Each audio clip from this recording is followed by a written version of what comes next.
When you think of the word trauma, you should see her picture in the dictionary. She survived childhood abuse. She was raped multiple times. A family member died by suicide. She's trying to build a new life, and she's coming up on the Law Enforcement Talk Radio Show.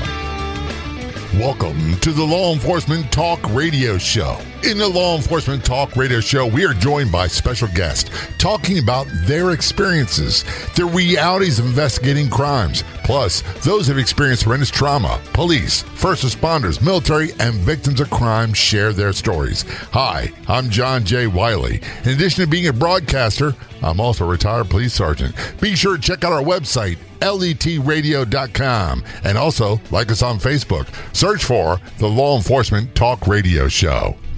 The Law Enforcement Talk Radio Show is brought to you in part by Newsbreak. In particular, our profile on Newsbreak, the Law Enforcement Talk Radio Show. You can do a Google search. Just search for Law Enforcement Talk Newsbreak, and you'll get access to it. You can download the app for free, the Newsbreak app. Just go to your app store of your choosing and download it. Be sure to look for Law Enforcement Talk Radio Show and Podcast and follow us. You'll get great news, great articles, local news, and much more, all on the Newsbreak app, which is 100% free. So download it today and be sure to follow the Law Enforcement Talk Radio Show and Podcast and let a friend know. Share the post. Hey, there's an idea. Share it on your social media and tell everybody about the Newsbreak app, in particular, Law Enforcement Talk Radio Show and Podcast on the Newsbreak app. Remember, it's free.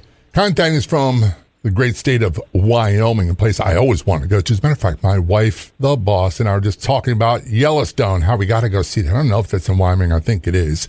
Joining us is Colleen Coco Issa. And I said earlier, if you look up the word trauma in the dictionary, her picture ought to be next to it because you have been through it. And as a matter of fact, I would even go so far to say is you're not that far removed from it. You've been trying to build a new life since July. Am I correct? Yes. Well, good for you. I'm glad you did. We'll talk about building the new life and all that stuff. First of all, Montana, or Wyoming rather, is not your home state, is it? No. I was born and raised half my time in Michigan and half my time in Rhode Island, Massachusetts, New Jersey. Gotcha. And when you talked about, I got some notes in front of me of your story, the trauma started in your life at the age of 2. I mean, I don't even remember being 2. Maybe because my life was uneventful. Yeah, it started at 2 through my father. He was physically abusive. At that time, my mom told me that I guess I must have been sassy or something, but he picked me up and threw me across the room. And I landed on a couch, and I firmly believe it was an angel that kept me safe with that one. So my father, he came from a very sick home. I believe his mother was in love with him because of her behavior. She's from Russia, or was from Russia. Came over here as a little girl, and he had severe anger issues, emotionally abusive on a daily basis, physically abusive. He was a sadist. He loved to inflict pain, and he was a child abuser. Gotcha. How long did this go on? Until I left home at 15. Okay. The reason why I ask is, and it's so easy for me, I can't speak for you, and I don't want to make the assumption for everybody, for me to focus on the behavior of other people instead of focusing on my story, the impact on me, and the decisions I made as a result of that. So I'm gently shifting gears with you.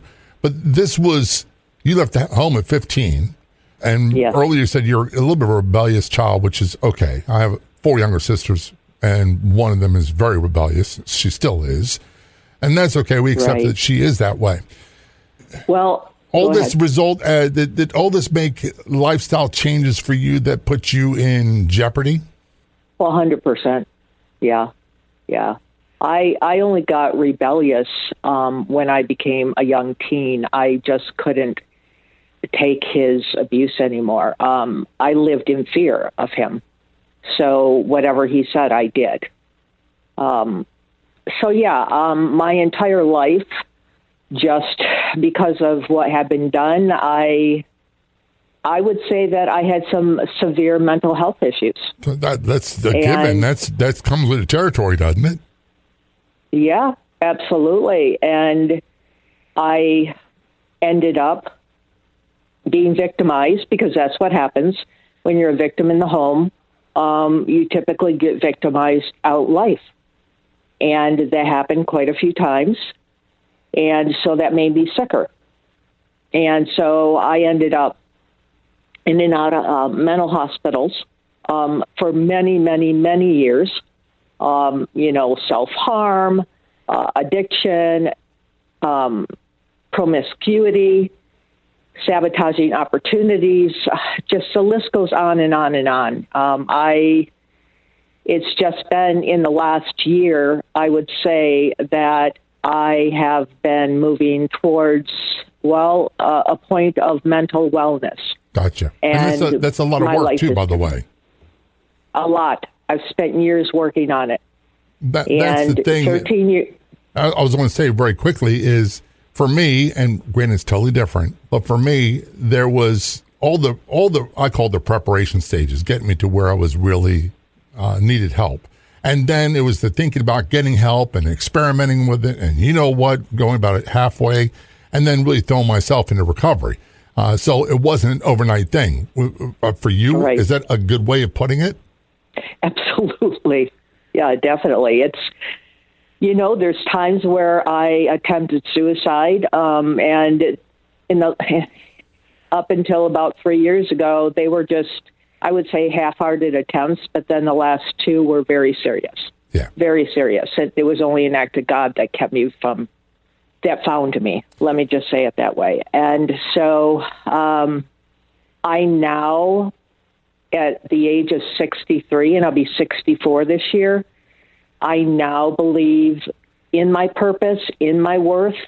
I want to help others. I have a couple of, 3 projects that I want to follow through on, because that's one thing, too. When you're told you're a failure, worthless, never amount to anything on a daily basis, you believe that and you embody that and you live it out. And that's what I did my entire life. And then when my father died a year before my sister's suicide, it did something to me. I was like, it's over. I spent my entire life trying to get his love, and I never got it, even up until when he died. And right. He did that on purpose. So I made a decision.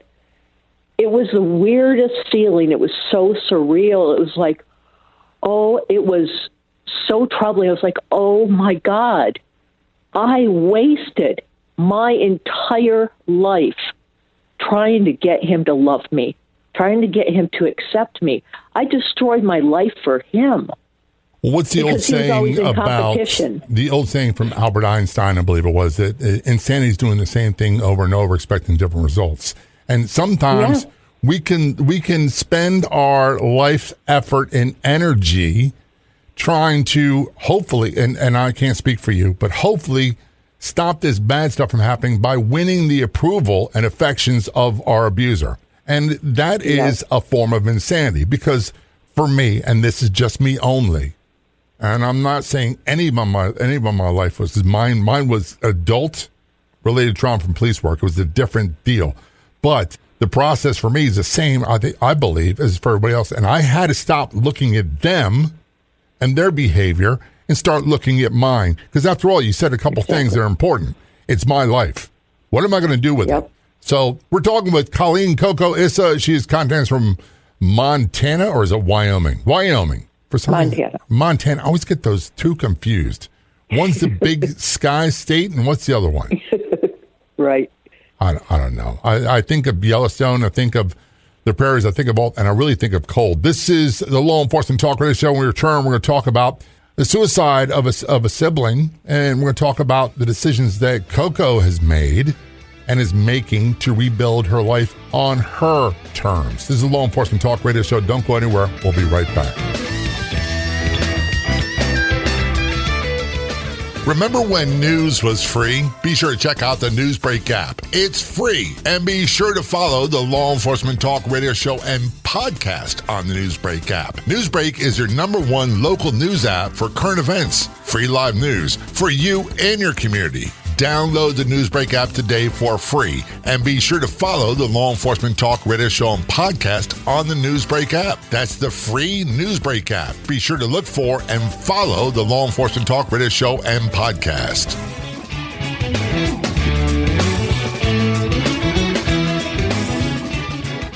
Returning to our conversation with Colleen Coco Issa. Content is from somewhere in the Northwest, Montana, Wyoming, somewhere like that. I always get those confused. She went through a lot of trauma as a child and trauma as a young adult as well. And she's building a new life for herself that she started in July, which we will talk about in a few moments. And she's in the early stages of writing a book about her life and her travels and her journey and her progression in recovery.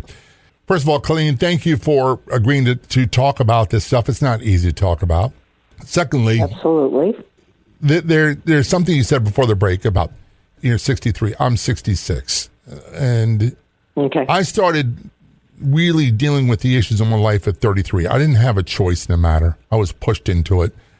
Did it reluctantly, but I eventually fell in love with the idea of building a life I wanted. That I have a better relationship with my daughters, better relationship with my ex, better relationships with my current wife, all these other people. But I had to do some serious hard work on me. And that is not easy because it's so easy to focus on, and I'll just say this very quickly. A paraphrase, I was bleeding all over my family. I had arterial bleeds, but I kept saying I didn't cause them, someone else caused them. Therefore, I'm not responsible for fixing them. And I have to do the work if I want the result. If I want the life I want, I got to do the work. Yeah, I agree. And, I mentioned there was a shift. Let's see, Elena died 1 year ago. Bert, my father, he died a year before that. So you're looking at about 25, 26 months of finally getting to the point where now what? That was the big question for me. Now what? Now I have to figure out who I am, what I want to do, how I recover from everything, what that looks like. I think one of the most important things for me to remember is, I mean this sincerely when I said, I would ask my pastors in Michigan, what does it mean to be normal? What does it mean to be a human being? Because I had been so messed up. And on the outside, if you met me out in public, I'm really outgoing, social, fun, everything. But I never let anyone get close to me. Same here. Nobody I still knew don't. anything about. And I had learned to be okay with that. And by the way, I'm very outgoing as well until I'm not. And that is a way of keeping people at a distance for me. And the other thing I used a lot, and I wasn't aware of it, was I used anger as a tool to keep people away from me so they wouldn't hurt me. I'm not just saying, again, not my parents, not my sisters. We had a great childhood. It is not that. I had a great teenage life. It was stuff that happened as an adult in policing. But the process for me was I had to learn to say, okay, this is not the life you wanted. This is not what you worked for. What are you going to do about it, big boy? Exactly. And one thing I've learned about anger, and I used to argue with my therapist about it, anger is not the primary emotion. No. It's somebody who's in a lot of pain. Yeah. And they don't know how to not only feel that pain, but to express it. So it's easier to be angry. I used to be a rageaholic. Oh, yeah. And in the last couple of years, it's like the anger has dissipated. It's almost like with the death of Bert, that anger was gone. It was the strangest thing. And so now I'm navigating in life trying to figure out what's normal and what's not normal. And so I bounce it off people I respect, people I've known for 40 plus years, and it's really helped. Well, one of the things, and we'll get to your story, I really want to talk about the suicide in a moment, but when I was much younger. I was in my early 30s. A gentleman gave me a book, a gentleman I respected, and I'm air quoting because it's been a long time since I've seen his book. I believe it's called Iron John. And in this book, what it talked about, the whole premise of the book was that if you grew up in an area where you needed to be a knight in shining armor, that can eventually rust shut. And it keeps people from entering your life and being a positive influence. You're so busy protecting yourself that you push everybody away. And then when they leave, we're like, oh, poor me, I'm unlovable. It's like I made the situation, and when they responded the way they're supposed to respond, then I feel bad because they left me. Right. I agree. And it's really interesting because one thing I believe in now, which I never did before, if the same situation keeps happening over and over and over, what's the common denominator? It's me. Don't even start.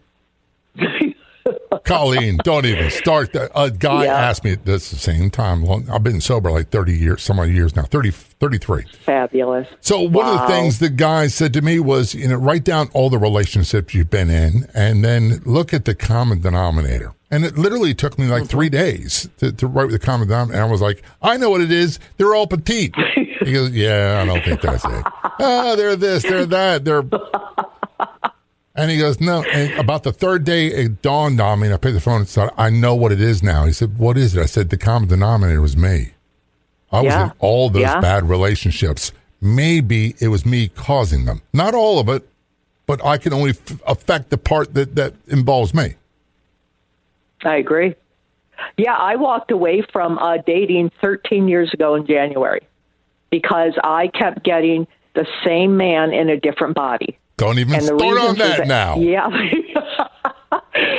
And the reason that happened is because I was so broken and just broken inside and kept attracting men just like my father. Yeah. And that just happens until you do the work. Well, one of the things there's an old saying that has the water attracts its own level. What that meant for me was that I kept doing the same thing with different people, and I kept getting the same results. Yeah. And I didn't want that. I wanted a different life. And my wife that I met, Stephanie, I met her several years after this process started, and it's been great. We've been married now since 2000 and been together probably 27 years. So it's great. We really have a partnership. Sometimes she's the leader and sometimes I am, but right now she's in the Florida Keys with her sister, and she asked me, is it okay? I'm like, why would it not be okay? Back when I was 21, trust me, you would not got the same answer from me. Yeah, we change, hopefully, as we get older. We wisen up. At least that's what I want to do. I don't know how much time I have here on this earth. And, this is the last half of the race for me. And so my whole thing is about growing, becoming who God wants me to be, and helping others. That's truly what I want, and enjoy life. One of the things that, in this analogy, and we're going to go to a break, and then we'll return and talk about the suicide and other traumas in Colleen's life. But one of the things that was said to me is that life is like a foot race. It doesn't really matter how you start the race. It's how you finish that matters the most. Exactly. And that's where the real thing is. And we all carry our own baggage, some worse than others, some not so severe. But if we want to build a different life, we've got to do things differently. And if we keep doing the same thing the same way, we'll keep getting what we've been getting. This is the Law Enforcement Talk Radio Show. We're joined by special guest Colleen Coco Issa. I always jokingly say if they had trauma, the word trauma in the dictionary, which they do, her picture ought to be next to it. Childhood abuse, sexual abuse, a suicide of a family member, which we'll talk about in a few moments, and she's working hard on building a new hope-filled life. This is Law Enforcement Talk Radio Show. Don't go anywhere. We'll be right back. If you do any business on social media, creating content is one thing. The trick is, how do you turn those people that comment on your social media into consumers? There's a great tool, and you can get more information at letpops.com. That's letpops.com. Best of all, you can get started for free. letpops.com. Check it out today. Imagine earning an extra $500 to $5,000 a month or more from the comfort of your home or business, all with Facebook. That's right. Meta is paying people just like you every month. Learn how to create another revenue stream from Meta and dramatically increase your reach, all without breaking your own time bank.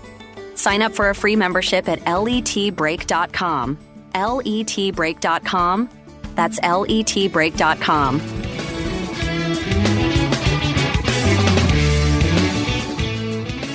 Conte is from the great state of Montana, is it? Yes. Oh, I finally got it right. It's only 3/4 of the way through the show here. As Colleen Coco Issa. And I jokingly say that if you look in the dictionary in the word trauma, you want to see her photo next to it. She went through child abuse as a child, extreme sexual abuse as an adult, and the suicide death of a family member, I believe his sister. She's working hard on building a new hope-filled life. And she started that journey a little less than a year ago. And she's in early stages of writing a book about this process. Now, let's talk about something that I know is going to be difficult for you, and it's okay if you need to take some breaths, is the death by suicide, I believe, is of your sister. Yep. Elena was 14. Elena and I were 14 months to the day apart, and she was my younger sister. And we couldn't have been more different. I've always been one who's outspoken, bold, direct, and pushed the boundaries of societal norms as far as what's to be expected as a female. And my sister, she was a people pleaser. She could not express any negative emotions.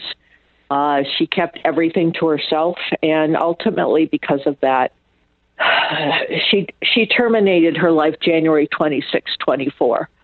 But that's one of the main reasons. That's very recent. Oh my gosh. Yeah.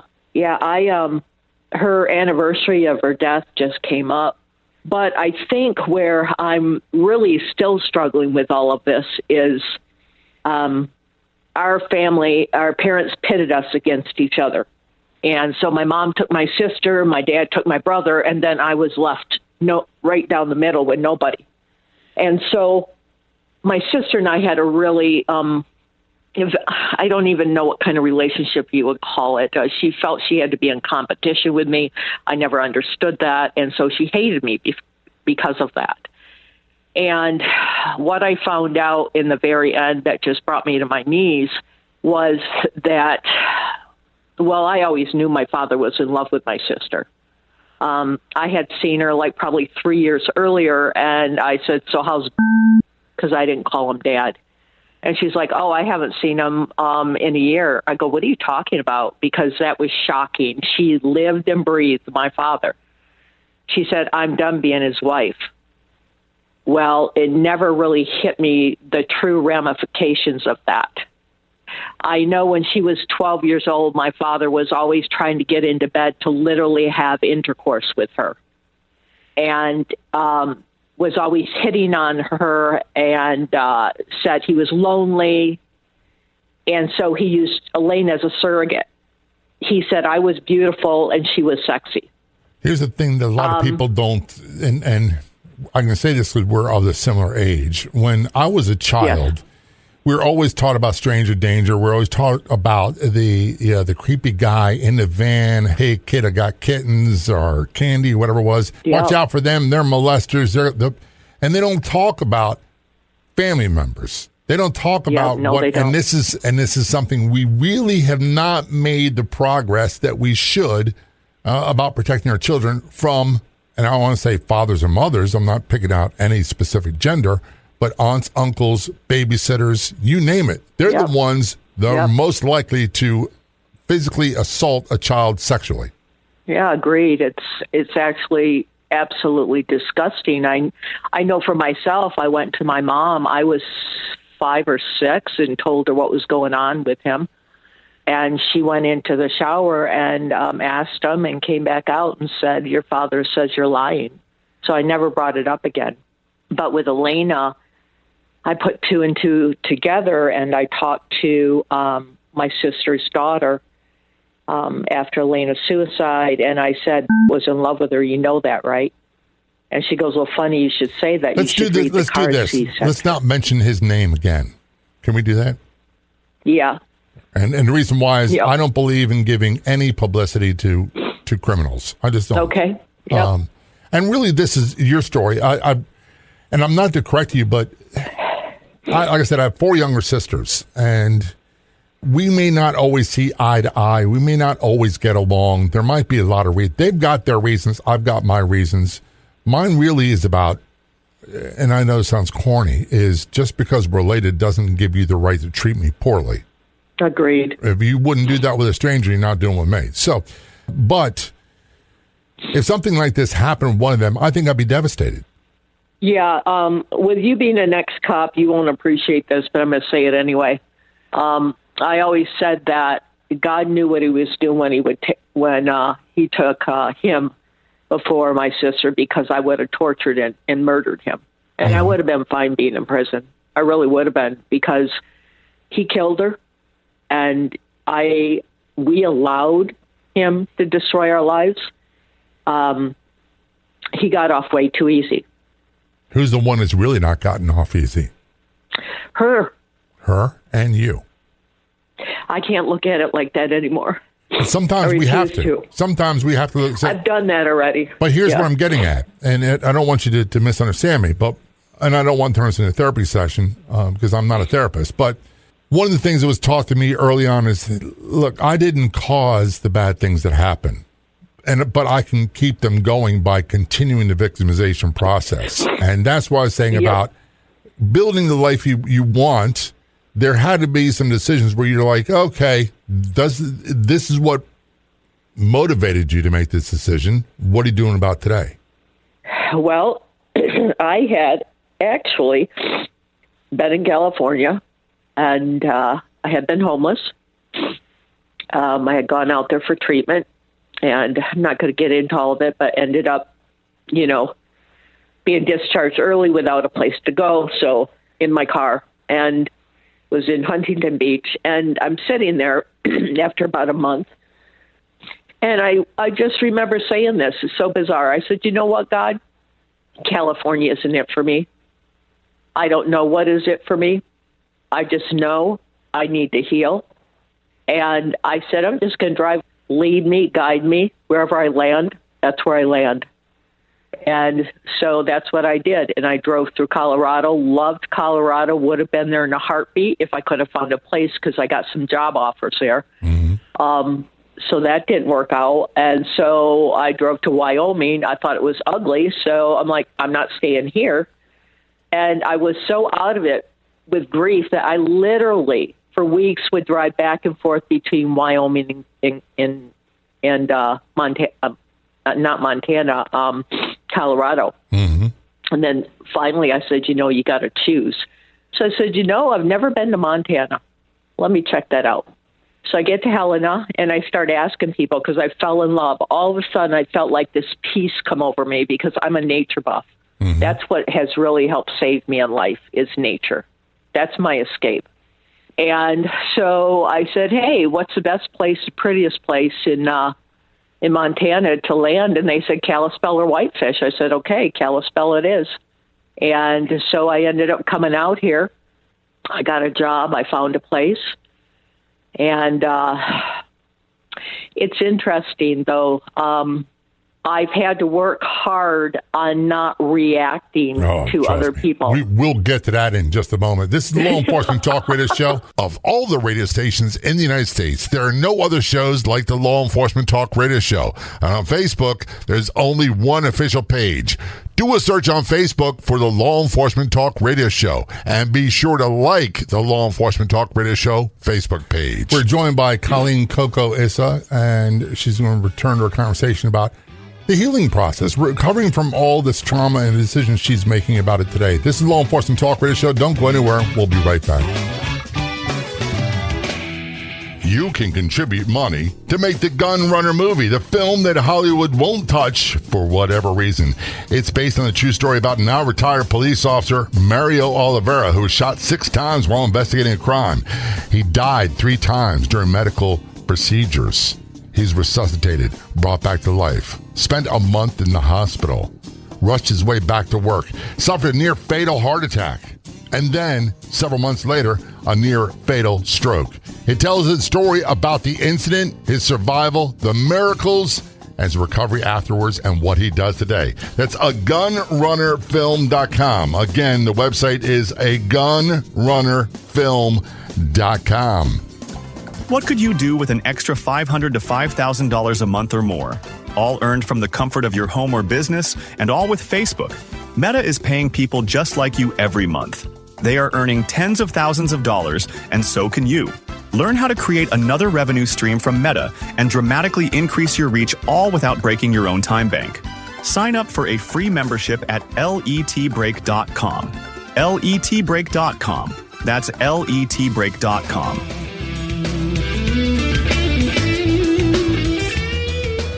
During a conversation with Colleen Coco Issa, recovering from multiple traumas, and there's so many that I don't even know where to start. She was victim of child abuse as a child, sexual abuse as a child, sexual abuse as an adult, a sibling that died by suicide, and she's recently started this journey of building what she calls a hope-filled life for herself. Colleen, before we return to conversation, we're going to break. You said something that I never, ever correct people about policing, except for one thing. When someone calls me ex-police, I tell them, no, it's retired. There's former, there's former, which means you left on honorable terms. Retired means you got hurt or you did your full time, you served honorably. And ex usually means you had to quit because you're forced out under questionable circumstances. So when someone says ex-police to me, I correct them. So I apologize. That's all right, Colleen. Your journey to start, and by the way, how you wound up in Montana makes perfect sense to me, because to be totally honest with you, what you had before was not what you wanted. Why not? Why not go and try something different? Right, exactly. Doesn't mean it has to make sense to everybody else. It's just got to make sense to you, because you can always go back to doing what you're doing. Sure. Yeah, I don't buy into societal roles or norms or expectations. I mean, look around you. And well, we could say that argument can be made about men. There's societal expectations of what men are supposed to be like. And you know what I say to them? Absolutely true. Here's what I tell them. I don't care. I'm responsible for what I do and what I say. I'm not responsible for how you feel or how you react to it. Agreed. I made that point, though. The difference between my sister and I is where she's a people pleaser and I'm not. That's what's kept me alive, is I say my piece, whether people like it or not, and she kept everything inside. You can't do that. You cannot do that your whole life without it turning inward or outward. You've got to find an outlet to let some of this out. And I hate to say this, but because I love this, I have this image of myself of being an individualist. But the truth is, I'm more social than I need, and than I want to realize and I want to admit. And I need to have my own tribe of people, not ones that understand everything about me, but understand enough. Right. Agreed. Yeah.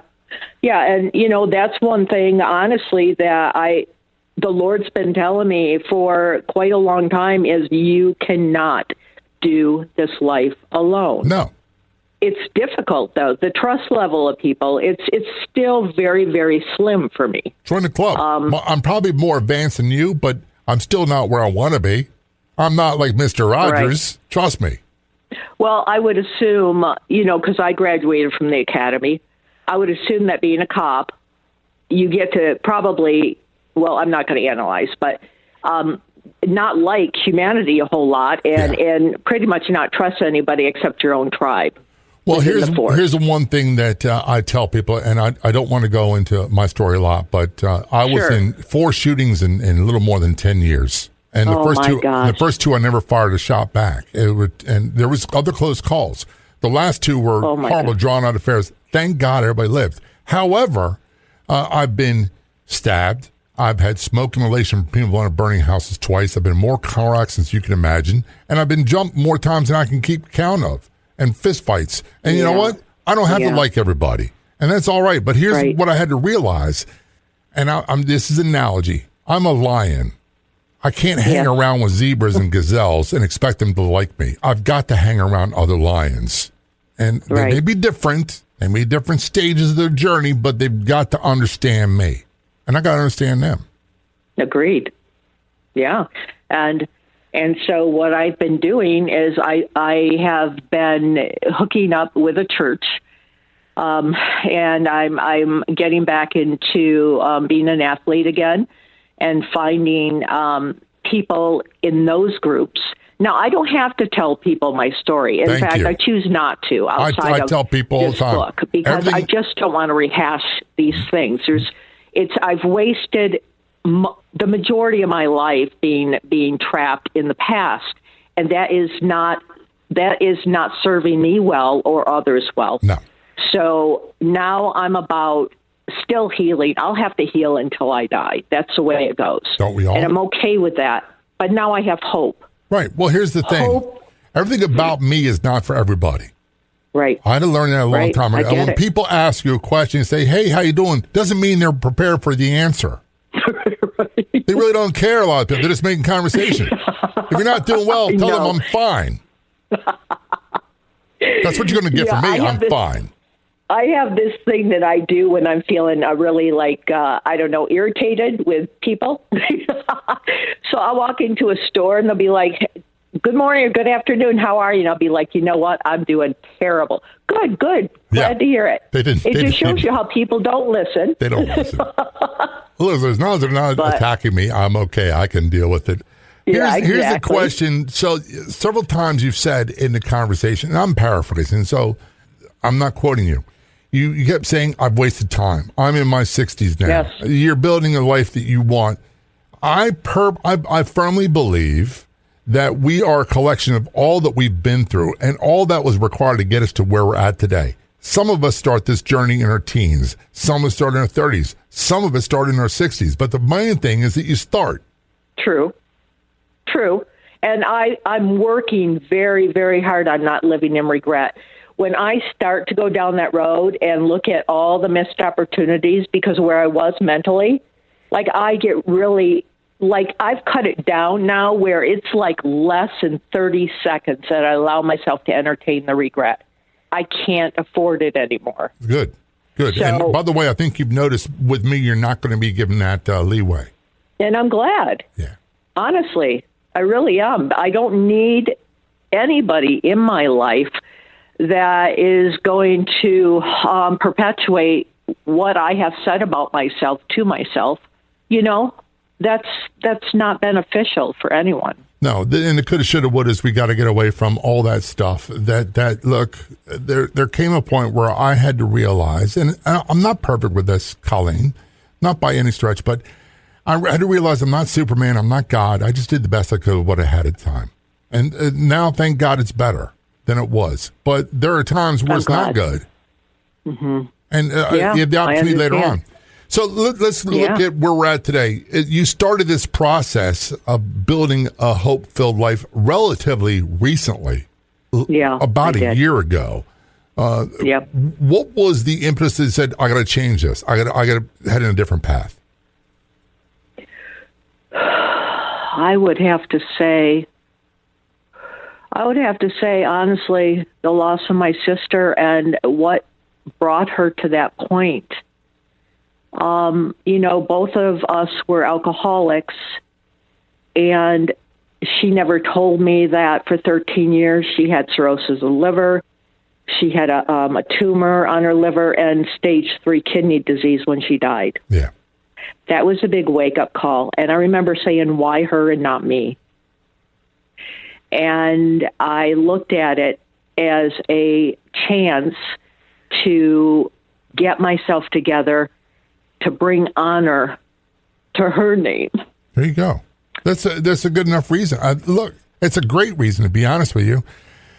And like I said earlier, I've been sober 33 years now, and it's not because it was done by choice, it's because I had to. And I don't really understand the correlation between trauma and alcohol. I just know that for me, it's like pouring gasoline on a fire. It makes things much, much, much worse. Sure. And that creates a situation that can be harmful in and of itself. We're almost out of time.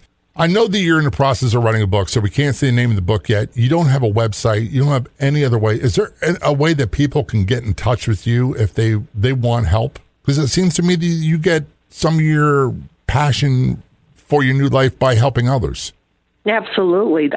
I believe that I'm here to serve God and help others. That is all that matters in life, nothing else. Well, how about we do this? Why don't we do this? If someone wants to get in touch with you, I have your email address. They just contact me, and I'll forward them. I'll be you know what? That would be great. Awesome. Yeah, that would be a really good idea. Colleen, thanks so much for being a guest on the show and telling your story. Very much appreciated. Absolutely. Thank you so much for the opportunity. There's a couple ways you can stay in touch and keep informed of what's going on with the Law Enforcement Talk radio show. Number one, go to our website, letradio.com. Sign up for our email newsletter. It's real easy to find. I promise we don't spam you. I send out about one email every 2 weeks or so. And there's also a feature called broadcast channels on our Facebook page where we send messages directly to your inbox, directly to your messenger. Real easy to sign up for. Make sure you like or follow the Law Enforcement Talk Radio Show Facebook page. And up top, you'll see broadcast channels, one for free podcast versions of the radio show, another one top post of the day. So you too can stay informed quickly, easily, and best of all, like always, free. This was the podcast version of the nationally syndicated Law Enforcement Talk radio show, and we are so glad that you decided to join us. Big thanks to our guests for telling their story on the show.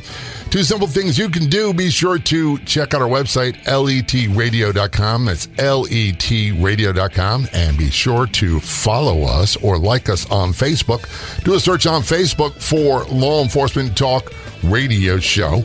And be sure when you see a post that we put up that you like, that you resonate with, that gets your attention, be sure to share it with your friends. We'll be back in just a few days with another great episode of the show. See you then.